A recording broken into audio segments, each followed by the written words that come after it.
Notice किया होगा कि ये जो प्राचीन मंदिर, किले और प्राचीन स्थल है वो किस चीज के कारण इतनी देर तक टिके हुए हैं। उनका स्वरूप वैसे का वैसा ही है। नहीं इनमें कोई सीमेंट यूज हुआ है, फिर भी ये हजारों सालों से हमारे बीच है।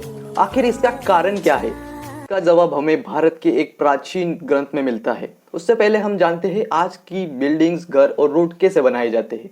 टाइम पर रोड्स, घर या बिल्डिंग बनाने में सीमेंट, रेत, ईंटें और अन्य चीजों का यूज किया जाता है और उनमें सबसे मेन कंपोनेंट है, मतलब मटेरियल है, सीमेंट। आइए जानते हैं इसको कैसे बनाया जाता है। पहले सीमेंट बनाने के लिए रॉ मटेरियल यानी लाइमस्टोन यानी चूना, क्ले और बॉक्साइट और समटाइम्स आयरन की ओर, इन सबको मिक्स किया जाता है और इन सबको मिक्स होने के बाद इनको 1400 या 1500 डिग्री सेल्सियस पर इनको गर्म किया जाता है और इनमें कुछ केमिकल रिएक्शन भी की जाती है, जैसे कि calcination, clinker formation and hydration. ये सब रिएक्शन सीमेंट बनाने के वक्त की जाती है। कुछ अन्य प्रोसेसेस करने के बाद हमें मिलता है हमारी जनरेशन का सीमेंट, जिसे हम बहुत जगह यूज करते हैं यार।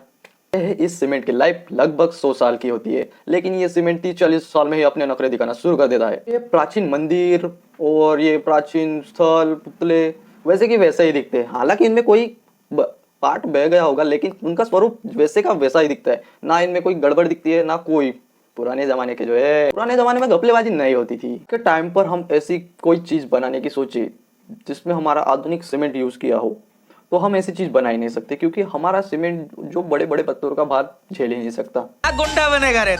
वो बनाएंगे तो सिर्फ 5-6 साल में वो कारीगरी टूट जाएगी यार, बहुत अफसोस होता है। स्टार्टिंग में बताया था, हमारे भारत में एक ऐसा भी ग्रंथ एग्जिस्ट करता है जो इस सब कला को जानता हो, जिसका नाम है मयमतम ग्रंथ भारतीय वास्तुशास्त्र का बहुत महत्वपूर्ण ग्रंथ माना जाता है। कि ये ग्रंथ एक मया दानव उसने लिखा था। ये एक प्राचीन दैत्य था जो बहुत समझदार आदमी था यार, और ये एक आर्किटेक्चर था और इसको असुरों का विश्वकर्मा भी बोलते हैं। ग्रंथ में बताया गया है कि घर बनाते समय कौन सी चीज किस दिशा में रखनी चाहिए, वास्तुशास्त्र ऐसे अनेक दिशाएं, निर्माण करने की सामग्री, वास्तुमंडल, मुहूर्त, ये सब इस ग्रंथ के विषय है कि सिविल इंजीनियर्स और डिजाइनर्स इनको इसकी पढ़ाई करनी चाहिए यार, बहुत काम की चीज है।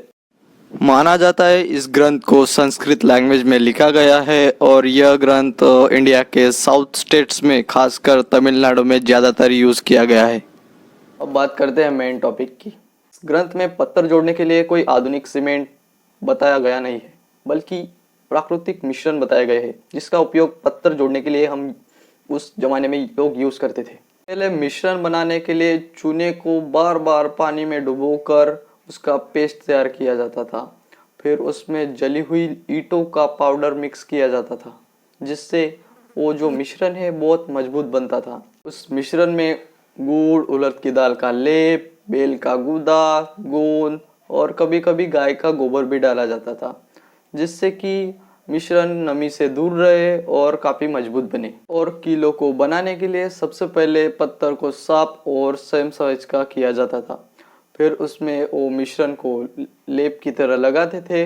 फिर उसमें दूसरे पत्थर में सटीक रूप से बैठाया जाता था और बीच में मेटल की क्लैंप्स भी लगाई जाती थी, खासकर मंदिरों में, जिससे कि मंदिर को अगर झटका भी लगे तो वो हिले नहीं। मिश्रण के जो फायदे बहुत है, मौसम खराब होते ही ये प्राकृतिक को प्रतिक्रिया नहीं करता, मेटल के क्लैंप्स होने के कारण पत्थर को घसरने का डर भी नहीं रहता और को आने नहीं देता और वाटर रेजिस्टेंट भी होता है। मिश्रण की लाइफ 10,000 ईयर्स मतलब 10,000 साल बताई जाती है यार। तक रुकने के लिए धन्यवाद। मिलते हैं हमारी नई वीडियो में।